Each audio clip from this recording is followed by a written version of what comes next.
नमस्कार प्रिय मित्रों, मैं ज्योतिषकार कमल आप सबका हार्दिक अभिनंदन करता हूं आपके अपने इस प्यारे YouTube चैनल में। दोनों में से कोई भी हो सकता है, किसी पर भी दे सकता हूं, इसलिए YouTube भी कहता हूं। अलौकिक साधना या एस्ट्रो कमल कहने की जरूरत नहीं है। दोस्तों, भूतों की बात करेंगे आज हम। अपने घर में यदि भूत प्रेत है, अपने को कैसे पता चलेगा? अपने को पता चलेगा 1 सेकंड में। और कौन से प्रेत का पता चलेगा, कौन से भूत का पता चलेगा, ये मर्म की बात है। थोड़ी सी बातें हैं जो मुझे पता है, मैं अच्छी तरह से जानता हूं उन बातों को सबको आज मैं आपके साथ शेयर करूंगा। और एक सबसे खतरनाक प्रेत होता है, साइलेंट किलर होता है, उसे कैसे पकड़ेंगे? उसे पकड़ना सबसे खतरनाक होता है। उसे कैसे पकड़ेंगे, उस तकनीक पर आज हम बात करेंगे जिससे वो उसको एक पल में पकड़ा जा सकता है। पता चल जाता है कि भाई राम कहाँ विराजमान है। दोस्तों, 3 प्रकार के प्रेत होते हैं। भूत प्रेत 3 प्रकार के होते हैं। उन 3 प्रकार के भूतों प्रेतों में थोड़ी चर्चा करते हैं कौन कौन से होते हैं। पहले भूत तो वे होते हैं जो आपके घर के किसी सदस्य को पकड़ लेते हैं। कुछ मीठा खा के जाए, या रात्रि काल में विचरण करने से, या खुले बाल कोई स्त्री ऊपर रहती है, तो ऐसा कोई बहुत सारे कारण होते हैं। अपन कहते हैं, आपने YouTube पे कई बार देखा होगा, उस कारण से भूत पकड़ लेते हैं, उस कारण से भूत पकड़ लेते हैं, उस कारण से।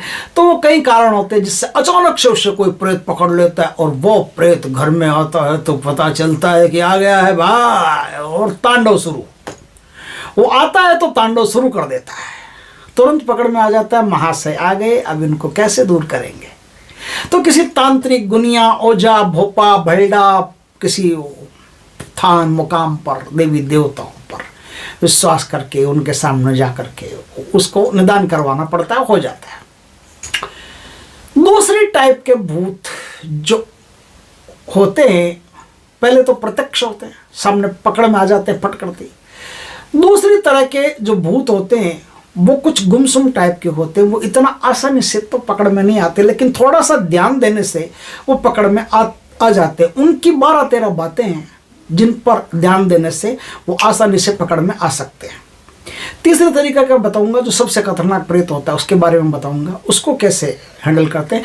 पहले दूसरे नंबर के भूतों की बात कर लेते हैं, जो शांति से एकदम रहते हैं और कोई कोलाहल नहीं करते, और उनको हम कैसे पकड़ेंगे।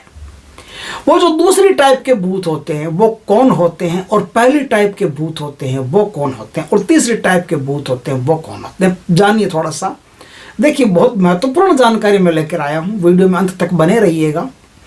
पहले प्रकार के भूत वे होते हैं जो या तो एक्सीडेंट, दुर्घटना में मर गए, कोई ट्रक के नीचे, बस के नीचे, स्कूटर फिसल गया, मोटरसाइकिल फिसल गई, सर फट गया, मर गए, तत्काल मर गए। वो प्रेत होते हैं, वो फास्ट होते हैं, तुरंत गति करते हैं और पकड़े भी जाते हैं। दूसरे प्रेत, उन्हीं में दूसरी क्वालिटी होती है कि या तो जो एक्सीडेंट में मर गए हैं, या फिर जिसको साजिश करके मार दिया गया, या मार पीट करके मार दिया गया। जैसे कोई स्त्री है, उसकी पिटाई कर करके, या तेल जला करके, वो आप पहले होता था ना, आजकल तो नहीं होता। पहले वो दहेज के मामले में वो केरोसिन से जला करके मार दिया जाता था। तो वो जो प्रेत आत्माएं बनती थी वो फास्ट, उग्र होती थी, वो फट पकड़ में आ जाती थी। जल्दी से तो पकड़ती थी, जल्दी से पकड़ में आ जाती थी, और जल्दी से छोड़ भी देती थी। उनका यही नियम है, उनको थोड़ा सा हैंडल करने से वो छोड़ देती है। दूसरी टाइप के लोग जो मरते हैं वो कौन होते हैं? वो अक्सर घर के जो बूढ़े बुजुर्ग होते हैं, साइलेंट होते हैं, वही होते हैं। उनका यदि मन की इच्छा पूर्ण न की गई हो, नहीं हुई हो, अंत्येष्टि कर्म वगैरह ढंग से नहीं किए गए हों, उनके श्राद्ध पिंडदान वगैरह ढंग से नहीं किए गए हों, तो वो जो भूत बनते हैं, वो भूत साइलेंट रहते हैं। उनको थोड़ा ध्यान देने से पकड़ में आ जाते हैं कि हाँ, यहाँ ये विराजमान है। क्या ध्यान देने से, किन किन बातों से पता चलेगा कि वो जो भूत हैं, वो घर वाले, जो घर के बूढ़े बुजुर्ग हैं, या फिर कोई उस जमीन में बूढ़ा बुजुर्ग रहता होगा, या कोई अधेड़ उम्र का 30-40 साल की उम्र के पार का कोई आदमी रहा होगा, साइलेंट मर गया होगा, वही भूत होता है। वो आराम से पता कैसे चलेगा? देखिए, कुछ बातें हैं जिनसे हम उन्हें आराम से जांच सकते हैं कि हाँ, ये जो प्रेत है उनको हम किस तरह से देखेंगे। एक तो पहली बात है कि जहां वो प्रेत होंगे, भूत प्रेत होंगे, वहां कुछ बातें होगी। देखिए, घर हो, घर में कोई कोना हो, घर में कोई कोना हो, घर में कोई स्थान हो जहां आपको एकदम ठंडा ठंडा महसूस हो, यहां लगे एकदम कोल्डनेस है, वहां आप निश्चित करो कि देखो जहां कोल्डनेस लगे और घर के बाकी भागों में उतनी कोल्डनेस, उतनी ठंड नहीं हो, तो आप समझ जाना कि यहां कोई विराजमान रहता है, यहां कोई बैठा रहता है, यहां कोई है। दूसरी बात है कि एक तो कोल्डनेस मैंने बता दी, तीसरी रात्रि काल में यदि आपको किसी के चलने की आवाज आए चलने की, या रोने जैसी आवाज आए, हल्की हल्की ऐसी आवाज सुनाई दे जैसे कोई रो रहा है, तो उसको आप पकड़ सकते हो कि यहां कोई प्रेत आत्मा है जो रो रही है, उसकी आवाज आ रही है। तीसरी बात में ऐसा होता है कि घर की दीवारें जो होती है, उन दीवारों में से कोई विशेष दीवार होती है जिसमें से आवाज आती है, जैसे रात में कोई धम्म से कोई पत्थर गिरा हो उस पर, या कोई लकड़ी की लगी हो, या कोई चोट लगी हो, ऐसा कुछ कोई ना कोई आवाज उसमें से साउंड करेगी, तो आप पकड़ लेना कि यहाँ प्रेत आत्मा है। इसके अलावा दीवार मैंने बता दी, इसके अलावा उनके होने का बराबर एहसास आपको होता रहेगा कि वो श्रीमान घर में है, ऐसा महसूस होगा कि यहाँ कोई है। अपन जैसे चलते हैं फिरते हैं, अचानक से लगता है ना जैसे कोई पीछे से हमको देख रहा है, या कोई पीछे से ऐसा हवा टाइप निकलती है पीछे से, तो ऐसा महसूस होता है ना कोई पीछे है। तो उनके होने का एहसास जो होता है ना वो बराबर होगा, तो आप पकड़ लेना कि यहाँ कोई है। पांचवी बात है कि परिवार का कोई सदस्य हो, हंसता खेलता गाता आराम से सब काम करते करते बढ़िया हो, और अचानक से उसके व्यवहार में बदलाव आ जाए, तो आप समझ लेना कि कुछ ना कुछ तो गड़बड़ है दया, कुछ न कुछ तो बात है जिसके कारण से बदलाव आया है। क्यों आया है? ऐसा बदलाव एक ही सदस्य में आए तो आप देखना कि बार बार आ रहा है, तो उसमें कोई बीमारी तो नहीं है। कोई बीमारियां भी ऐसी होती है, कोई बीमारी तो नहीं है। अगर ये बदलाव एक सदस्य को छोड़ करके दूसरे सदस्य में भी आप नोट कर लें कि अचानक से इसमें बदलाव आ गए, अभी तो हंस रहा था, अभी तो बैठे बैठे बातें कर रहा था, एकदम से ऐसे कैसे उग्र हो गया, या एकदम से कैसे साइलेंट हो गया, या एकदम से कैसे सैडनेस इसमें आ गई, कैसे इस जो बातें होती है अचानक से बदलाव आता है, तो आप समझ जाना कि कुछ न कुछ गड़बड़ है, कोई न कोई प्रेतात्मा यहाँ विराजमान है। ये पांचवी बात हुई। छठी बात है कि कोई सदस्य घर का बहुत खाने लगे, भोजन बहुत ज़्यादा करने लगे, और बहुत ज़्यादा भोजन करने के उपरांत भी उसका जो शारीरिक गठन है वो कमज़ोर पड़ता जाए, शारीरिक स्थिति उसकी कमज़ोर पड़ती जाए, ऐसा लगे जैसे कोई बीमार है, शरीर बन ही नहीं रहा है, शरीर में दम ही नहीं है, और खाना खा रहा है फुल, तो आप समझ जाना कि यह कुछ गड़बड़ है। कोई प्रेत इसके अंदर बैठ करके या इसका सहारा लेकर के भोजन कर रहा है। घर में जो बिजली का सामान होता है ना, इलेक्ट्रिसिटी का सामान, वो अचानक बार बार से खराब होने लगे, अचानक से बार बार खराब होने लगे, तो आप समझ जाना कि ये जो बार बार खराब होता है, आज लायक खराब हो गया, थोड़े दिनों में ये खराब हो गया, थोड़े दिनों में वो खराब हो गया, और खराब होता है इलेक्ट्रिसिटी का आइटम, तो समझ जाना कि कोई प्रेतात्मा है जो ये सब नाटक कर रही है। बार बार यदि आपके घर में दूध या तो उफन जाता है या फट जाता है, या उफन जाता है या फट जाता है, तो आप समझ लेना कि बार बार दूध का उफनना और बार बार दूध का फटना ये किसी ऐसी शक्ति का घर में निवास बता रही है जो नेगेटिव है, और वो निवास बराबर है, तभी ये काम लगातार हो रहा है, पकड़ में आ नहीं रहा, ये काम हो रहा है। देखिए, जैसे इस प्रकार के जब प्रेत रहेंगे ना, वह आपस में लड़ाई झगड़ा नहीं होगा, लड़ाई झगड़ा नहीं करने देंगे। वो ये जो तीसरे क्वालिटी का बातें करूंगा उसमें, दूसरी क्वालिटी का प्रेत लड़ाई झगड़ा नहीं करने, लड़ाई झगड़े का करवाने वाला प्रेत या तो पहला होगा या तीसरा होगा, तीसरे नंबर का प्रेत या पहले नंबर का प्रेत, वो जहाँ होगा वह लड़ाई झगड़ा पक्का होगा। लेकिन जो घर के जो बूढ़े बुजुर्ग मर गए हों और उनका ढंग से क्रियाक्रम नहीं हुआ हो, या आप उनकी ममता रह गई हो किसी धन दौलत में गाड़ गूड़ करके, तो वो जो प्रेत होते हैं उनके उनसे घर में कोई लड़ाई झगड़ा नहीं होता, और न उनसे घर के अंदर कोई लक्ष्मी में बरकत में कमी आती है, पैसा भी बराबर आता है, शांति भी बराबर रहती है, लेकिन उसके उपरांत में शारीरिक व्याधियां कुछ न कुछ बनी रहती है, कुछ न कुछ स्वभाव में अचानक से परिवर्तन आते रहते हैं, कुछ न कुछ किंतु परंतु लगी रहती है, तो वो दूसरे नंबर के प्रेत होते हैं जिनसे हमको ये पता चलता है। और उनमें कुछ बातें हैं। एक तो दूध वाली मैंने बता दी, कुत्ते उस घर की रोटी नहीं खाएंगे, आसानी से नहीं खाएंगे, एक बार में नहीं खाएंगे। आपने रोटी दी, जिस घर में ये दूसरे नंबर वाले प्रेत रहेंगे उस घर की रोटी कुत्ते एकदम से नहीं खाएंगे, आप समझ लेना कि एकदम से रोटी क्यों नहीं खा रहा है, 2 बार देना, 3 बार देना, 4 दिन देना, 5 दिन देना। आप चेक कर लेना कि एकदम से रोटी नहीं खा रहा है, रोटी थोड़ा रुक करके खा रहा है, पहले रोटी को पैरों से कुछ कर रहा है, उसके साथ फिर खा रहा है, ऐसा कुछ हो रहा है, तो वो रोटी एक साथ नहीं खाएगा। उसको वही रोटी तोड़ के दो टुकड़ों में करके दो, वो खा लेगा। लेकिन एक ही टुकड़े में रोटी दी, पूरी रोटी जैसी की तैसी बनी है वैसी की वैसे ले जा करके कुत्ते को दे दो, नहीं खाएगा। तो आप समझ लेना कि घर में कोई प्रेत है। ऐसी कुछ और बातें हैं, मैं बता देता हूँ।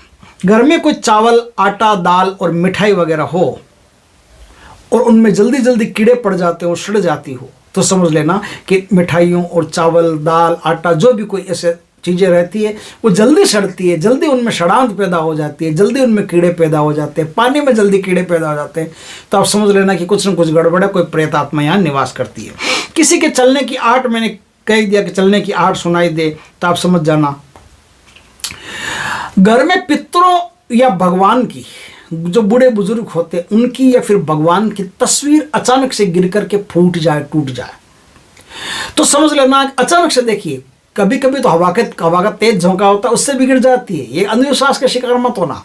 अच्छी तरह से जांचना कि कोई वाइब्रेशन नहीं है, कोई हवा नहीं है, कुछ नहीं है, एकदम सब शांत मौसम है, फिर भी यह तस्वीर गिरी है, तो इसका मतलब है कि यहाँ प्रेतात्मा है, जिसके कारण से यह तस्वीर गिरी। ये कुछ बातें हैं जिनसे हमको पता चल जाता है कि घर में प्रेतात्माओं का वास है। ये घटनाएं बता देती है कि आपके घर में प्रेतात्मा का वास है। ये दूसरे नंबर की प्रेतात्माएं हैं।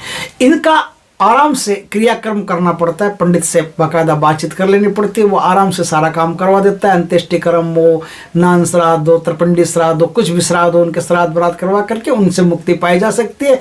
वो कोई ज़्यादा खतरनाक नहीं होते। ज़्यादा खतरनाक जो प्रेत होते हैं वो प्रेत होते हैं या तो पहले नंबर के, जो मैंने बताया कि एक्सीडेंट में मरते हैं, अचानक आपके कोई दूसरे ही होते हैं, अचानक आपके घर के किसी सदस्य के साथ में आ जाते हैं, या होते हैं अब जो मैं बता रहा हूं तीसरे नंबर के। वो कितने खतरनाक होते हैं? वो इतने खतरनाक होते हैं कि भूतों की दुनिया में उनकी PhD की हुई होती है। तीसरे नंबर के भूत के बारे में अपन चर्चा करते हैं। मजेदार चर्चा यही है, तीसरे नंबर का भूत कभी प्रकट नहीं होगा, उसे कोई माइका लाल पकड़ नहीं सकता, और कई बार तो अच्छे अच्छे तांत्रिक उसे नहीं पकड़ सकते। उस तीसरे नंबर के भूत की खासियतें सुनो। वो भूतों की दुनिया में प्रोफेसर होता है, PhD की हुई होती है, उसने सब डाटा जानता है, किस आदमी से कैसे निपटना है, क्या करना है, क्या नहीं करना, सब विद्या जानता है। ये वो आदमी होते हैं जो समाज में एकदम कमीने टाइप के नहीं होते हैं, एकदम काइया टाइप के आदमी, कमीने, घाघ, बहुत चालाक, मक्कार टाइप के आदमी जो मर जाते हैं और मरने के बाद भी उनकी आत्मा को शांति नहीं मिलती। तो उनकी आत्मा को जो शांति नहीं मिलती, वो किसी न किसी घर को पकड़ लेते हैं और उसमें एकदम साइलेंट किलर बन करके राज करते हैं, चुपचाप एकदम, किसी को पता नहीं चलेगा। लेकिन ये बंदे जहां होंगे वहां कुमति जरूर घुसेगी, ये निश्चित है। जहां ये कमीने टाइप के लोग रहेंगे, प्रेतात्मा, ऐसी कमीनी प्रेतात्मा रहेगी, वहां अपना असर दिखाए बिना नहीं रहेगी। किसी न किसी बंदे में कोई न कोई कुबुद्धि भरेगी परिवार में, और उसके कारण से लड़ाई होगी, उसके कारण से लड़ाई झगड़ा होगा, घर में पक्का होगा, 100% होगा। एक बात। दूसरी बात, इनसे जहां ये रहेंगे वहां उस परिवार में लोगों की भोजन को जूठा छोड़ने की आदत पड़ जाएगी। ये जूठा भोजन करते हैं, तो भोजन को जूठा छोड़ने की आदत पड़ जाए। देखिए आप सदस्यों को देखिए, कभी इन्होंने जूठा छोड़ दिया, कभी इन्होंने जूठा छोड़ दिया, कभी इन्होंने जूठा छोड़ दिया, कभी माँ जी ने, पिताजी ने, दादाजी ने, दादी जी ने, भाई ने, बहन ने, बच्चों ने जूठा छोड़ दिया, जूठा छोड़ दिया, बार बार जूठा छोड़ दिया, और वो जूठन जाती है। तो आप समझ लेना कि यहां वो तीसरे नंबर के प्रेत निवास करते हैं। लड़ाई झगड़ा हो घर में, तीसरे नंबर के प्रेत निवास करते हैं। मानसिक सामंजस्य कभी नहीं रहने देंगे, एक दूसरे के प्रति कभी नहीं रहने देंगे, रहने ही नहीं देंगे, क्योंकि उनको पता है कि मानसिक सामंजस्य रह गया तो हमारी तरफ ध्यान इनका चला जाएगा, और हमारी तरफ ध्यान चला जाएगा तो हमारा खाना पीना चला जाएगा, फिर भैया ये खतरनाक चीज है। इसलिए घर में इस प्रकार का माहौल बना करके रखो कि इनको उलझा करके रख दो बस। तो तीसरा काम, लक्ष्मी जो इनकम होती है, उस इनकम पर उनकी नजर रहती है, वो आपके धंधों में बार बार नुकसान करवाते रहेंगे। कोई भी धंधा करो, धन घर में आया नहीं कि कोई न कोई ऐसा कार्यक्रम पैदा कर देंगे कि वो धन नष्ट हो जाएगा, चला जाएगा। जुए में जाओ, सट्टे में जाओ, बीमारी में जाओ, रोग में जाओ, पुलिस में जाओ, थाने में जाओ, कोर्ट में जाओ, कचहरी में जाओ, वो धन जाएगा ही जाएगा, भेजेंगे ही भेजेंगे। आगे और बात, एक और इनकी पहचान होती है, जहां ये रहेंगे वहां भगवान के जो आप दीपक करते हैं ना, दीपक, उस दीपक को एकदम भर करके, एकदम फुल भर करके, आप निगरानी करना, थोड़ी थोड़े दिन निगरानी करना, दीपक को भर करके एकदम, और फिर उस दीपक को आप जलाना। आप देखोगे कि कुछ समय में वो जो दीपक है, वो दीपक तो आधा ही जला है, आधा घी पता नहीं कहाँ गया। थोड़ी देर, जितनी देर दीपक जलना चाहिए उसका आधी देर भी नहीं जलेगा और घी हो जाएगा पूरा, एकदम काली काली बत्ती नीचे से निकल जाएगी। अगरबत्ती जो आप जलाओगे लगभग लगभग 2 दिन 5 दिन, 2 दिन 5 दिन में वो अगरबत्ती आपकी आधी रहेगी, आधी जलेगी आधी बुझ जाएगी, आधी जलेगी आधी बुझ जाएगी। 50% तक ही अगरबत्ती जलेगी, उसके बाद की अगरबत्ती बंद हो जाएगी। वो सुगंध वो पीना शुरू कर देंगे तो अगरबत्ती नहीं जलेगी। इस प्रकार से उनका होने का जो है वो ठोस सबूत मिलते हैं कि यहाँ ये लोग विराजमान हैं। अब आपको एक प्रामाणिक सबूत चाहिए कि है या नहीं है, तो आखिर में सबसे खतरनाक बात मैं आपको बता रहा हूं, जिससे उनका बाप भी नहीं छुप सकता। उनको टच करना ही करना पड़ेगा, आना ही आना पड़ेगा। उनको पता, आपको पता चलेगा ही चलेगा कि यहां है, 100% है। एक छोटी सी चीज, घंटी होती है ना, घंटी, चाहे तो पित्तल की छोटी सी घंटी ले लो, और पित्तल की घंटी नहीं लो तो आजकल घरों में वो विल्ड चाइम, वो क्या चाइम बिल्ड सब कुछ होता है ना, वो घंटी बजती रहती है उनके घरों में, जैसे बड़े बड़े घरों में घंटी बजती रहती है ना। तो वो घंटी हो, चाहे कोई भी घंटी होने जरूरी है, जिसके नीचे वो लगा रहता है, चाहे 4-5 उसके वो लगे रहते हैं, ऐसे डंडियां, वो टिंग टिंग टिंग टिंग करके थोड़ी आवाज आती है, या कोई पर्दों से आवाज आती है तो बजता है, वो आवाज आती है उनमें, वो घंटी, चाहे विंड चाइम बोलते हैं उसको। तो वो विंड चाइम हो या फिर आपकी पित्तल वाली घंटी हो, कोई भी घंटी हो, उसको लटका दें। आपको कहीं से भी रींच का एक बाल लेके आना है। रींच समझते, रींच, बियर भालू का एक बाल लेके आना है। भालू का एक बाल लेकर के आपको वो बाल काली मैया या भैरव जी के मंदिर में जाकर के आपको प्रसाद चढ़ा करके उनसे प्रार्थना करनी है कि मैं आज इस बाल को लेकर आया हूं, और इससे हमारे घर में यदि कोई प्रेत आत्मा साइलेंट रहती हो, चुपचाप रहती हो और पता नहीं चलता हो, तो उनको प्रकट करने की कृपा करें। ऐसा बोल करके वो बाल किसी पुड़िया में बांध करके अपने घर ले, और वो जो विंड चाइम, वो जो घंटे लगा रखी है ना, वो घंटी में उस बाल को नीचे चिपका दो या बांध दो या क्या कर दो, टेप लगा दो, कुछ भी कर दो उसको। वो बाल उस घंटी के निचले भाग में आप लगा दो। बस उस बाल को वह निचले भाग में लगा दिया। अब शनिवार की रात की प्रतीक्षा करो, या अमावस्या नजदीक हो तो अमावस्या की रात की प्रतीक्षा करो। देखो रात को 12 बजे से लेकर के 2 बजे के बीच में वो घंटी बजती है क्या? वो घंटी बजेगी ही बजेगी, एकदम हवा नहीं है, पंखा भी नहीं चल रहा, एकदम कमरे के अंदर कोई भी हवा नहीं है, कोई भी सुराग भी नहीं हवा आने के लिए, फिर भी वो घंटी ठीक 12 बजे से लेकर के 2 बजे के बीच में किसी एक समय पर वो घंटी को बजना ही पड़ेगा। यदि बज जाती है तो आप तुरंत वो टाइम नोट कर लो, क्योंकि दूसरे दिन भी उसी टाइम पर बजेगी, और तीसरे दिन भी उसी टाइम पर बजेगी, और चौथे दिन भी उसी टाइम पर बजेगी। उस फिक्स टाइम पर, जैसे 1:15 पर या 1:07 पर वो घंटी बजी है, टाइम नोट कर लो। दूसरे दिन 1:07 पर वो घंटी फिर बजेगी। आपकी घड़ी उग चुक हो सकती है, वो उग चुक नहीं हो सकते। आपकी घड़ी में टाइम टेबल गड़बड़ हो सकता है, उनका टाइम टेबल गड़बड़ नहीं होगा। वो तो 1:07 पर फिक्स टन टन टन टन टन, जैसे स्कूल की छुट्टी होती है वैसे वो घंटी बजाएंगे ही बजाएंगे। कैसी एकदम धीरे से आवाज आए, तेज आवाज आए, उस पर मत जाना कि आपने तो कहा था टन, ऐसा नहीं बजेगी। धीरे से बजेगी, चाहे तेज बजेगी, साउंड आपको सुनाई दे जाएगा। वो साउंड सुनाई दे जाए, समझ लेना कि यहाँ अब वो जो खतरनाक सबसे प्रेत है, एकदम साइलेंट प्रेत है, साइलेंट अटैक है, वो यहां रहता है। साइलेंट किलर को भगाना है। इस विधि से आप खतरनाक से खतरनाक प्रेत को पकड़ सकते हो। साइलेंट से सबसे खतरनाक प्रेत यही होता है, बाकी 2 ऊपर वाले खतरनाक नहीं होते। सबसे खतरनाक प्रेत यही होता है जो 1 नंबर का कमीना होता है और पूरे घर को तहस नहस कर देता है। घर वालों को पता तक नहीं चलता कि उनके साथ क्या हो रहा है, और जब उनके सामने कोई ऐसी बातें करेगा तो उसको अंधविश्वास कह के बात और काटेंगे वो।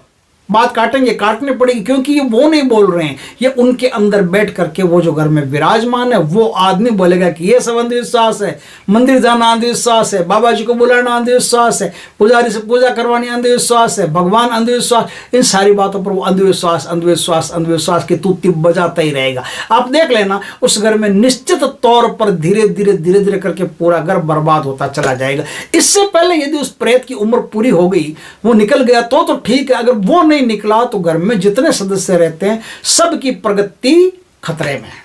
इस प्रकार से आप आराम से जान सकते हो कि घर में प्रेत है या नहीं है, भूत है या नहीं है। अगर हो तो फिर आगे उसके निकालने के लिए अब आप कमर कस लो, अब उसको निकालने के लिए एकदम तैयारी कर लो। दोस्तों वीडियो अच्छा लगे तो लाइक करना, कमेंट करना, शेयर करना। पहली बार हमारे चैनल पर आए, चैनल को सब्सक्राइब करना, पास में जो बेल आइकन का बटन है वो दबा देना, ताकि हमारे ज्ञानवर्धक जानकारीपूर्ण वीडियो सबसे पहले आपके पास आ सके। जय श्री कृष्ण दोस्तों।